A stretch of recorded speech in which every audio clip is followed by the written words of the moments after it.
just sit there if you want. Oh, you're videoing it? Yeah. Damn it. Yeah, well, what's up? My hair's wet. I washed it this morning so that I don't have to... See, when I wash my hair in my bathroom, see, because I lose so much hair and then I have to clean the drain. So every time I go away, I'm like, yeah! What questions are you asking me? Can I tell you? No. And then I'll take a while to answer. I'm like, eh. So my name is Jen Muir, and I just competed at the CrossFit Games. Prior to that, the season has been pretty mental, so this year I have done Wadapalooza in January, then I did Wadlands in Malaga, I did High Rocks, both in Glasgow and then in Chicago, did World Fitness Project in Indianapolis, just back from the Games, and then head off to World Fitness Project in 2 weeks again in Phoenix. Now that you've had some time to reflect after the Games, what's the one emotion that stands out when you think about the whole Games weekend? Like the whole Games weekend as a whole was like, ever since I've come into this sport, it's like a dream come true. Like that is the goal I set for myself. It's a goal that I set for myself, and I never told anyone about making it by the time I was 25, and that was basically if my trajectory worked the way I wanted it to. So first year was quarterfinals, and then semi-finals, and then I kind of thought making it off of like your second attempt. So I was like, third attempt, 3 times lucky, hopefully I'll get to the Games. So having done that now, I'm just like super happy that I achieved my goal, and I just want to continue to improve on it going forward now. So next goal for next season, having just come 20th at the Games, I would love to come top 15. Year after that, top 10, and then just keep chipping away at it. And if my results are a bit better, and then or maybe don't get where I want to, then I can just kind of evaluate after each season and see what needs improved on, or set a new goal for the next season. So what was the biggest difference between competing on the Games floor versus what you had imagined it would be like? I think from previous years, I was more nervous about them flinging something at you right before you went on the floor. And luckily this year we didn't have that. I think like in sport, you just want to watch people who can like really like nail their craft. So like best people at their craft. And I feel like we got that at the Games this year, instead of like something being flung at you and then something that you've worked all year round and hard on, you then can't showcase at like the biggest, like the pinnacle of the sport. So I think going into it, I was most nervous about not being able to showcase like my hard work and my ability. And I think they did really well this year with that. So like for the first time ever, they told us the final event on the Saturday night, whereas before that gets announced moments before you go on the floor. So that's probably what I was most nervous about, but actually it ended up being fine, and it was a really good experience. Taking second in the world in the back squat is a monumental achievement. And here it is, 3:55. Let's go, Jen. She's got it. Her last one was so good. The rookie from Scotland, trying to add 10 pounds.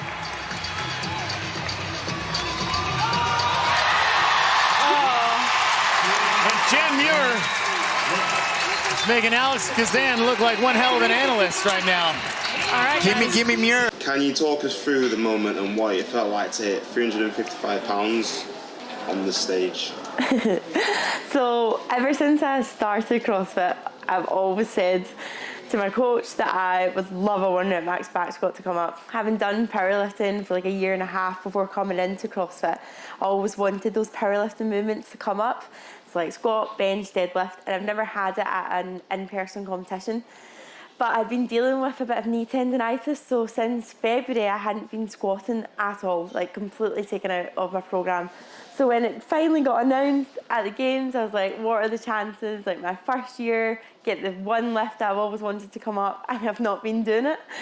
So the week before I just added in some squatting and realised that I wasn't too far away from my 1 rep max. And then that was just like, from there I was excited to get into the event. And then warming up, I was still really unsure on how to do the jumps. I knew that the biggest squatter in the field was probably going to be Miriam, who had a 165. And in hindsight's also a wonderful thing. I wish I just went for it and put up like a bigger number than 165. And then, you know, that having been the one to beat for the last heat, but having been in the first heat, it was really difficult to kind of gauge that. And also, I PB'd my back squat by 11 kilos on the floor, so to then jump any more than that probably would have been a bit obscene and a bit like, I think you're going a bit crazy here. So, yeah, it went really well.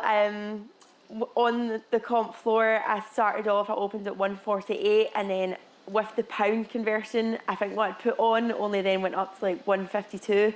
So then I had to change it again because I wanted to go higher. And then I was obviously super excited to hit that last lift, which was an 11 kilo PB. But when I came off the floor, I was like, damn it, I should have went heavier. So it's quite funny how you can have like such a high achievement, but then still want more from it when you come off the floor. On the flip side, what was the toughest moment for you during the competition, and what did you tell yourself to get through it?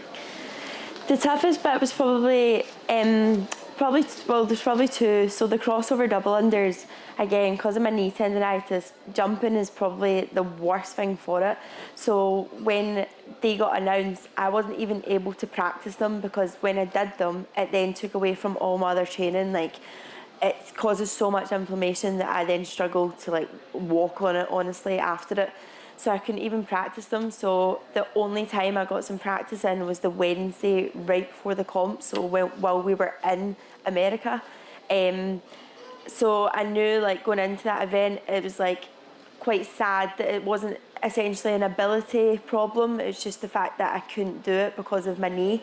And I knew that, like, I was just going to have to try and chip away at them during the event. So that one was probably quite difficult. And then the other one would have been the kipping handstand push-ups. Obviously pressing is something that I struggle with already. But the whole field had kind of just assumed that it would be a 6-inch deficit for the girls. So that's what we were all practicing with. And then the night before the event, we were told it was a 10.5-inch deficit. So I wasn't even sure I was going to be able to do one of them. And so again, that was just like another one where I was like on the floor, just having to like tell yourself that you're running your own race here and you're trying to forget about all the other competitors and just keep chipping away at what you can do. So you went from competing as a scaled athlete in 2022? 21 was the scaled. 2021 what competition was it? It was Battle for Middle Ground, Trinity War, and a team of 3 in the scaled team. To now, 2025, 4 years later, competing at the Games. When you were in a dark place during a workout, what did you ever reflect on how you've come in how far you've come in such a short time? Yeah, so that's one thing that I constantly have to remind myself of, because like when you're at the Games, you're just in a field of all these elite athletes, so you kind of forget that everybody's starting point was different. So sometimes I watch other athletes and I'm like, oh, how did they know to do that? Like, why didn't I know how to do that? And then I have to remind myself that, oh, they probably know how to do it because they've done it for 9 years and you've done it for 4. And I'd like to think that in another 5 years, I would be able to know how to do that too. So that's something that you do have to constantly remind yourself, is that everybody's starting point is different and everybody's journey and progress is different. And then I think like during the kind of tough training moments, so like during the winter for me is very difficult. I'm the only person in the gym. It's like minus degrees in there. It's tough. I think that then really helped me when I was at the Games and I was sadly sick, that like I wasn't going to let my chest infection ruin my first Games experience, because I was just constantly telling myself like, oh, you've been through harder days, you know, like you've got through full training days, months and months on end, in like dark, cold conditions. Like all of those tough training days allows me then, if for example sadly you get ill on a competition weekend, that you can still push through and still get to compete. So I had my ESN tattoo on, which I didn't know wasn't allowed. And right before I go on the floor, they're like, you're not allowed to wear that, it's in your athlete handbook. Wrapped my arm up.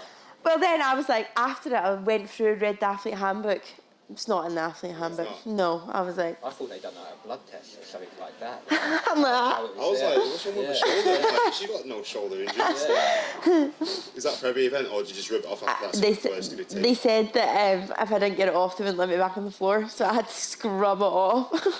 I was like that in the bathroom. Yeah. They measure before the back squat one, they measured my belt, they measured my knee sleeves to check the thickness of my knee sleeves. When I was doing the back squat one, they came up to me and they were like, are you wearing straps under your knee sleeves? I was like, no, I had to pull them down. Then when I got off the floor, they rechecked them. It's crazy. And then what was the other one as well that did? It was mental. Yeah, because Boz, because obviously we got to see from like a bird's eye point of view, was telling Chuck, who's obviously the head coach, to go over and keep on checking you.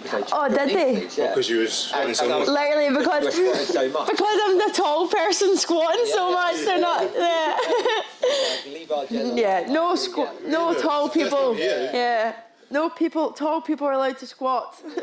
Only Colton Mearns allowed to squat that much.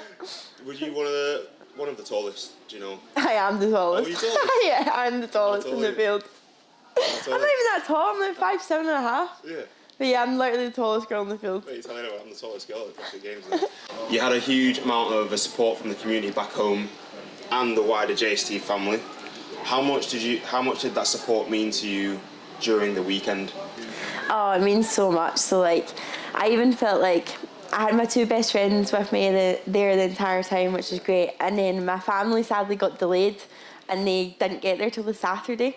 And even I felt like on the Saturday when I got out on the floor, I was like looking for them, and then seeing them, it's just so awesome to have them there.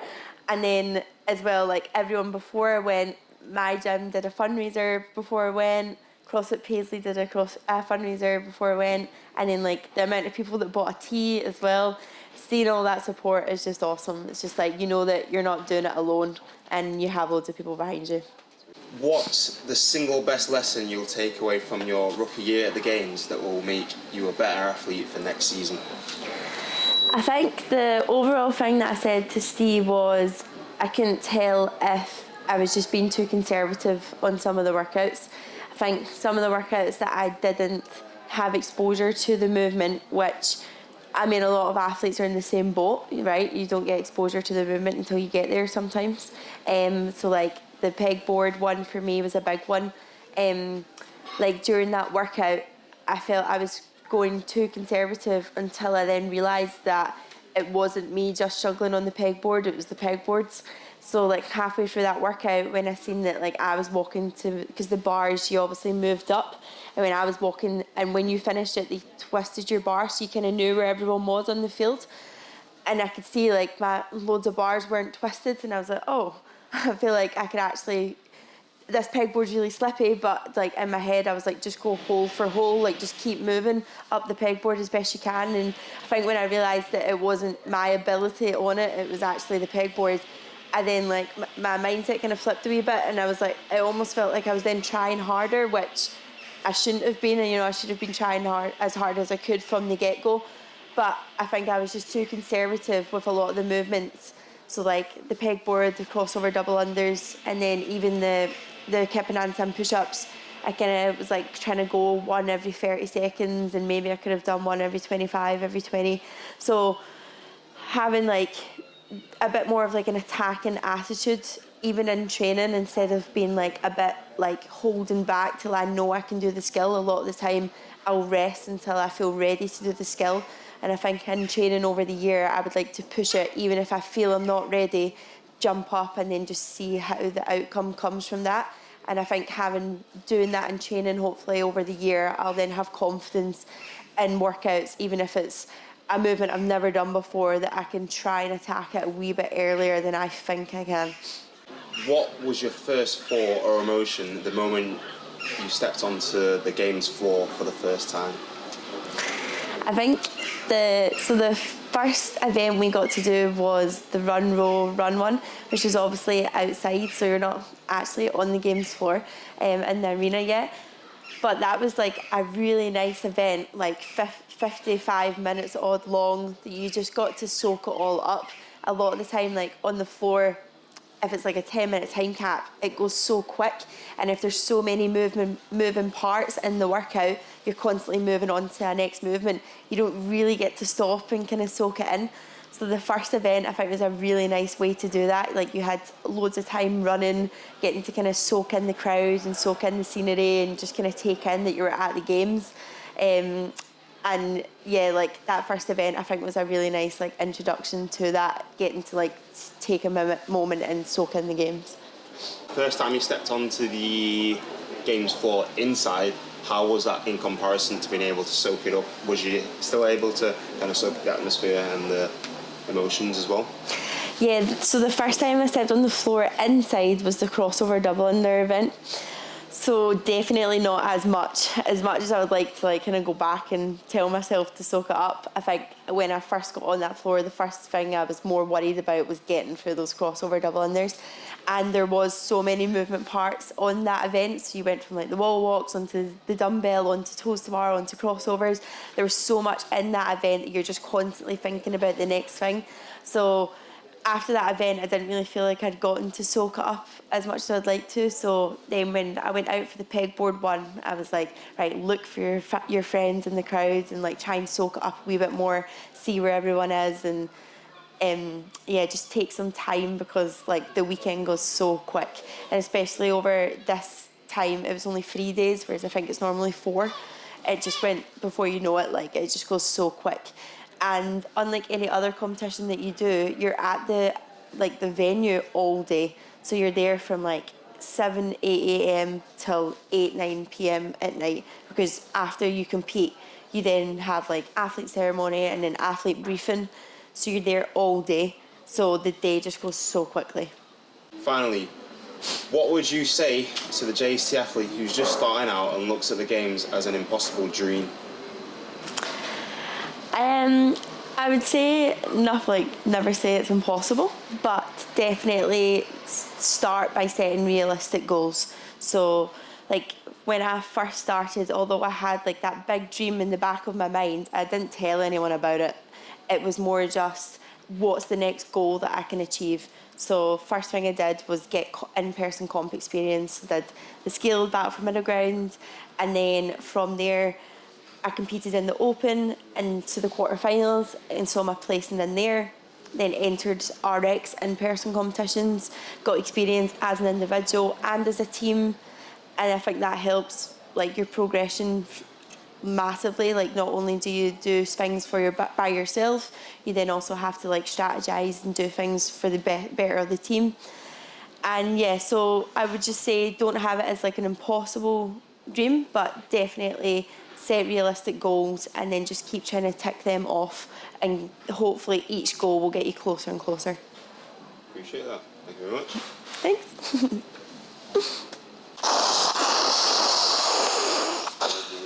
See, at the games when they were doing the photos, Yeah. I was like to the guy, I was like, will you tell me what to do? He was like, yeah, don't worry, I got you. And he was so good. Like, maybe some people think that's offensive, but he's like, fix your hair here. And I'm like, this is exactly what I need. Like, because you just wake up and like, oh, my hair looks fine. yeah.